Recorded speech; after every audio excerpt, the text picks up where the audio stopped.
Surya sir மேல ஏன் இவ்வளவு வன்மம்? அவரு கேரக்டர் வைஸும் சரி, அவர் நம்ம மக்களுக்காக பண்றதும் சரி, படிப்புல ஹெல்ப் பண்றதும் சரி, ஆனா அவர் படம் வரும்போதெல்லாம் ஒவ்வொரு தடவையும் ஏன் இவ்வளவு ஹேட்டர்ஸ் இருக்காங்க? இங்க இருக்கிற பொதுவான எல்லா ஆடியன்ஸுக்கும் நான் ஒரே ஒரு லைன் ஒன்று சொல்றேன். ஆனா நம்ம நினைச்சது நடந்துருமா? சிங்கம் மறுபடி திரும்புதம்மா, இப்ப ஒரு கொண்டு இறங்குதம்மா. என்னன்னா வந்து இப்ப சூர்யா சார் பேசணும்னு இவ்வளவு பேர் இவ்வளவு அன்பா பண்ணிடுறாங்களா, அதை பாருங்க. ஏட்டோட தூசு மாதிரி விட்டு தள்ளுங்க, அவ்வளவுதான். இவ்வளவு பேர் இருக்காங்களே, பாருங்க. See the love, just ignore the hatred, அவ்வளவுதான்.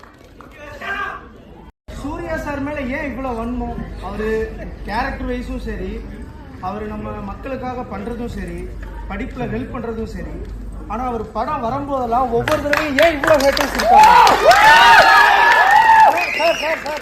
இங்க இருக்கிற பொதுவான எல்லா ஆடியன்ஸுக்கும் நான் ஒரே ஒரு லைன் ஒன்று சொல்றேன். ஆனா நம்ம நினைச்சது நடந்துருமா? சிங்கம் மறுபடி திரும்புதம்மா, இப்ப ஒரு கொண்டு இறங்குதம்மா. என்னன்னா வந்து இப்ப சூர்யா சார் பேசணும்னு இவ்வளவு பேர் இவ்வளவு அன்பா பண்ணிடுறாங்களா, அதை பாருங்க. ஏட்டோட தூசு மாதிரி விட்டு தள்ளுங்க, அவ்வளவுதான். இவ்வளவு பேர் இருக்காங்களே, பாருங்க. See the love, just ignore the hatred, அவ்வளவுதான். Okay, thank you so much.